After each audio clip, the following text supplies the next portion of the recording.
Saw at least 3 people killed, 10 wounded. The dangerous heat alerts impacting more than 110 million people from California to the Northeast, and the major Supreme Court ruling on guns. First, the images coming in: chaos at a supermarket south of Little Rock. A gunman opening fire on victims, at least 3 people killed, 2 police officers among the 10 wounded.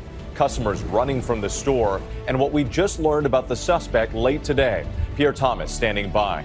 Also tonight, 15 states under heat alerts from coast to coast. New York issuing its first air quality alert of the season. Amtrak and thousands of commuters struggling with delays along the Northeast corridor. Some areas facing triple-digit temperatures. Ariel Reshef at Penn Station. And the new tropic threat forming along the East Coast. The system possibly gaining strength this weekend. Thunderstorms, heavy rain, and winds. Our weather team timing it out. Family tragedy in Florida. A couple swept away by a rip current while on vacation with 6 children. The Supreme Court ruling on a major gun case, upholding a law banning people under domestic violence restraining orders from having a firearm. The law meant to protect victims of domestic abuse. The justice's overwhelming decision, and what's next for the High Court. ABC News exclusive. The couple electrocuted in a hot tub at a Mexican resort. The husband killed, his wife injured, and now telling her story for the first time. News tonight about an American tourist killed by a charging elephant thrown from the vehicle she was riding in. And America Strong tonight, the firefighters answering the call for one of their own. From ABC News World Headquarters in New York, this is World News Tonight with David Muir. Good evening. Thanks for joining us on this Friday night. I'm Whit Johnson in for David. Several developing stories as we come on tonight. The dangerous heat spreading coast to coast. The major Supreme Court ruling on domestic abusers and guns. But first, that breaking news from Arkansas. A deadly mass shooting at a supermarket in Fordyce. At least 3 killed, 10 wounded, including 2 police officers. We're getting the first images of the chaotic scene at the Mad Butcher supermarket, more than an hour south of Little Rock. Police and emergency vehicles flooding the area. Witnesses in this small town describing the sound of gunfire as shoppers were gunned down. Some of the injured are in critical condition. Tonight, police say it was the work of a lone gunman. Officers confronting him, injuring him, but he survived. ABC's Chief Justice correspondent Pierre Thomas leading us off with new details just coming in. A mass shooting today at a grocery store in southern Arkansas. Shocking a small community, wounding bodies and souls. We are live here at Mad Butcher in Fordyce, and there is a shooting going on. Listen to the sound of gunfire as the nightmare unfolds. Eyewitness capturing it all on his cell phone. There's somebody lying in the parking lot, shot. As we've seen so many times, an army of police and rescue personnel descending on the scene. We had 11 civilian shots. 3 of those are deceased, and we do have some that are critical.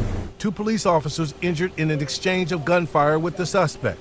The officers and the suspect did not sustain life-threatening injuries. Amaya Doherty was in a car outside the store when the gunshots rang out. I heard like boom, boom, brrr, and then I looked and I thought it was fireworks, and I looked out like to my left and I seen a man with his groceries with some khaki shorts on, and he just dropped back. And then I seen a man, he had, I think it was an AK, he had rounds and he was just shooting, like he was shooting. And I locked the door and I got real low. Police say a lone gunman was involved but declined to say what sparked the shooting. Tonight the community responding. People scared, frustrated, angry.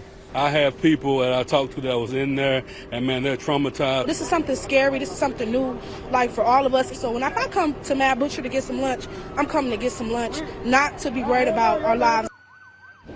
As police try to determine what happened at that grocery store, tonight the FBI and ATF are now assisting as yet another community deals with another mass shooting. Pierre Thomas with those breaking details. Thank you. Next tonight, the extreme heat for more than 110 million Americans from the Northeast to California. 15 states under alerts with temperatures still on the rise. New York in its second day above 90 degrees, triggering its first air quality alert of the season. New delays on the country's busiest rail corridor into and out of Penn Station. And tonight, the life-threatening heat is also returning to the west, We'll have the forecast in just a moment, including a new tropical threat. But first, here's ABC's Ariel Reshef in New York. Tonight, more than 110 million Americans baking under blistering heat. In New York City, a sticky morning commute. Rail service suspended for hours for a second day after a New Jersey transit train got stuck in the tunnel, triggering cancellations and delays. I don't know how long this is going to continue. It's just horrible. In Buffalo, schools handed out bottled water, but some students were frustrated they had to struggle through hours of testing with no air conditioning. When you're trying to sit there and think and process, and then you got the heat, it just drains you, it makes you exhausted, and it's just harder to think. This dangerous heat wave already taking a toll. In New York and New Jersey, the rate of ER visits for heat-related symptoms is up 800% this week. In Phoenix, Red Cross volunteers going door to door, sharing safety tips. If you have to be outside for only a minimal amount of time, as much as needed. Definitely drink a lot of water, always stay hydrated. And with a bit of good news tonight, Amtrak confirming that service has been restored here at Penn Station, but New York City remains under that heat alert and that air quality advisory through the weekend. Whit. Ariel, thanks so much. Let's get right to meteorologist Lee Goldberg from our New York station WABC. And Lee, this heat expected to get worse before it gets better. I know, Whit. I mean, first full day of summer, we should be simmering, not broiling, but that's what we're doing because much of the country is trapped under this heat dome. And you can see all the alerts, excessive heat watches in parts of New Jersey and down through the Delmarva, extends all the way from southern New England to the Ohio Valley. And all the pollutants are trapped under this, so air quality problems as well. The ring of fire, storms forming along the edge of that heat dome. So we're watching southern New England, the Hudson Valley of New York. If you could get into New York City, Newark hit 100 degrees today. A couple could get into northern New Jersey. There's other severe weather out in the Rockies. In the west, it's scorching. Excessive heat watches and warnings through the weekend. Phoenix hasn't had a high below 100 since late May. And through the weekend, it's going to be in the triple digits. They'll have their warmest June on record, likely. And then this tropical low off the southeast coast. It could become a short-lived tropical depression, unlikely named. More importantly, it's dangerous rip currents for Florida, the Carolinas, for beachgoers, and maybe some flash flooding with some of those showers in Georgia and Florida. Whit? All right, Lee Goldberg, it's great to have you. We appreciate it. Thank you. Turning to the tragic deaths of a Pennsylvania couple vacationing in South Florida with their family. The couple entered the water for a swim before being quickly swept away by a rip current. The children tried to save them, but the current was too strong.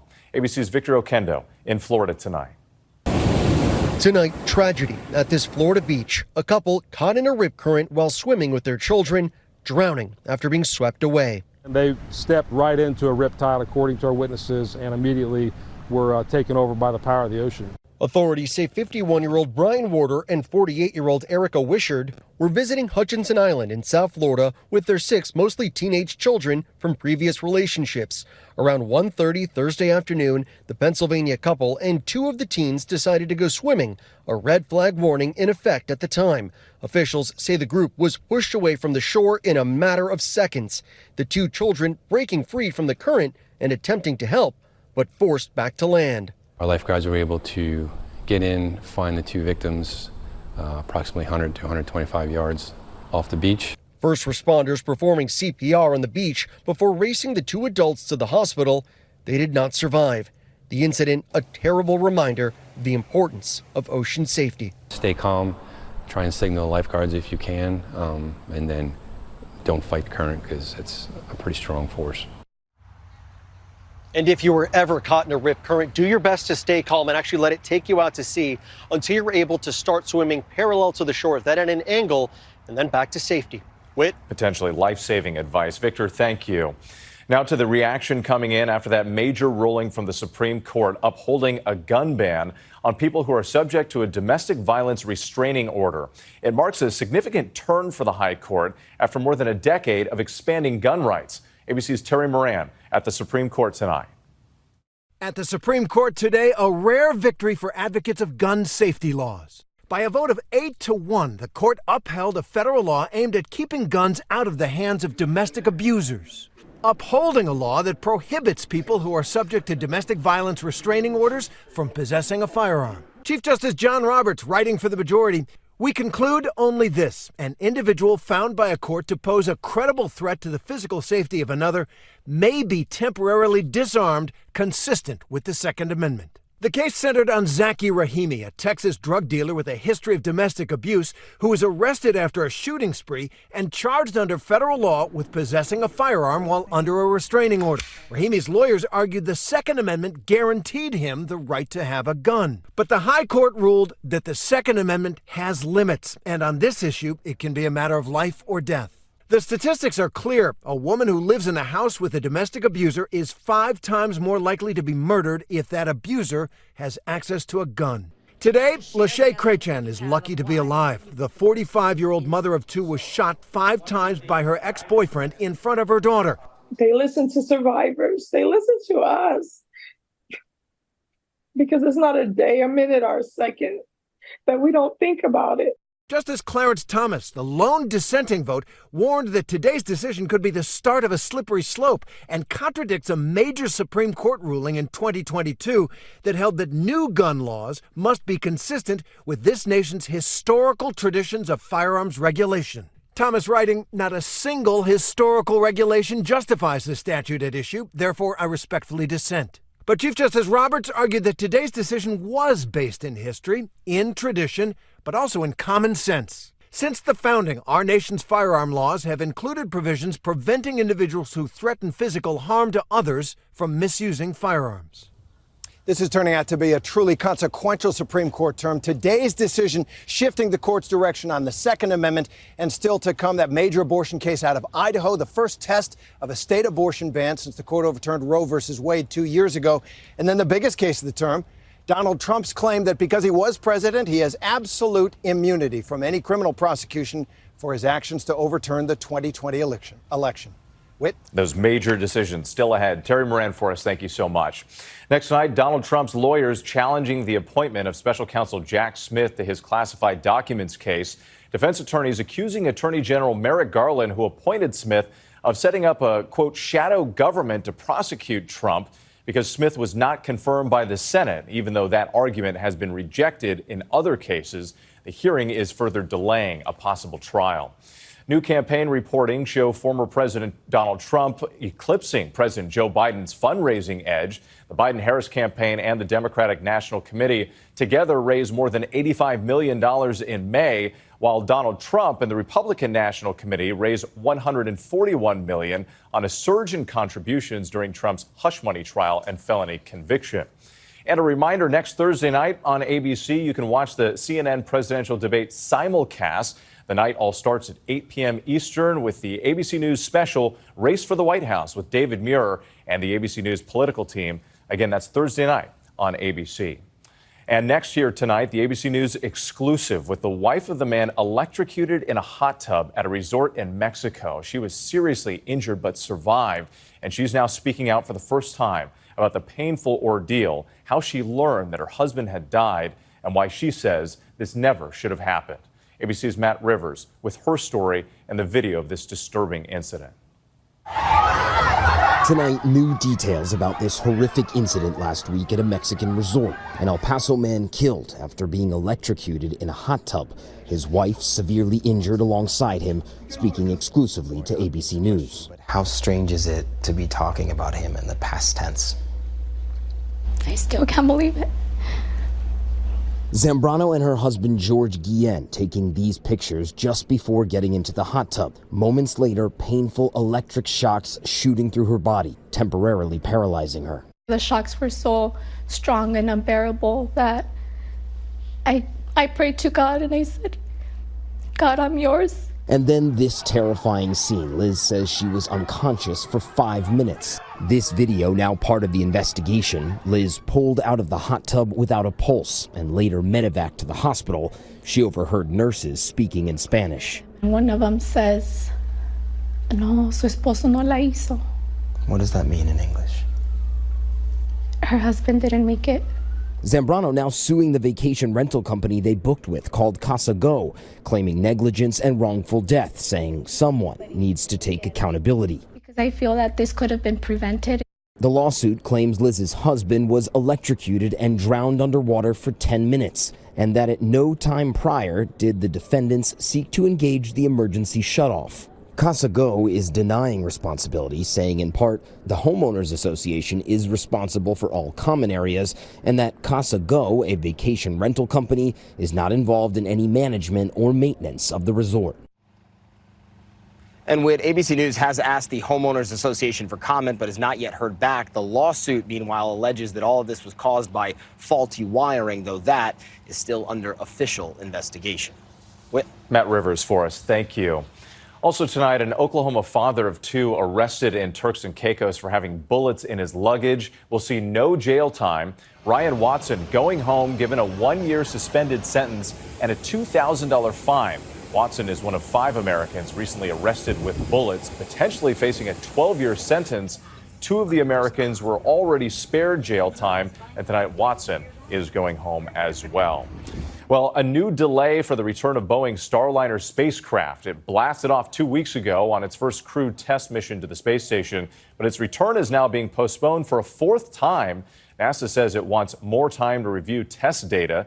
The mission has had trouble with thrusters and helium leaks, but the 2-person crew can stay on the space station as long as necessary. When we come back, the American tourist killed by a charging elephant, what we've now learned, and the urgent search for a missing 4-year-old lost in the wilderness. The news from authorities tonight.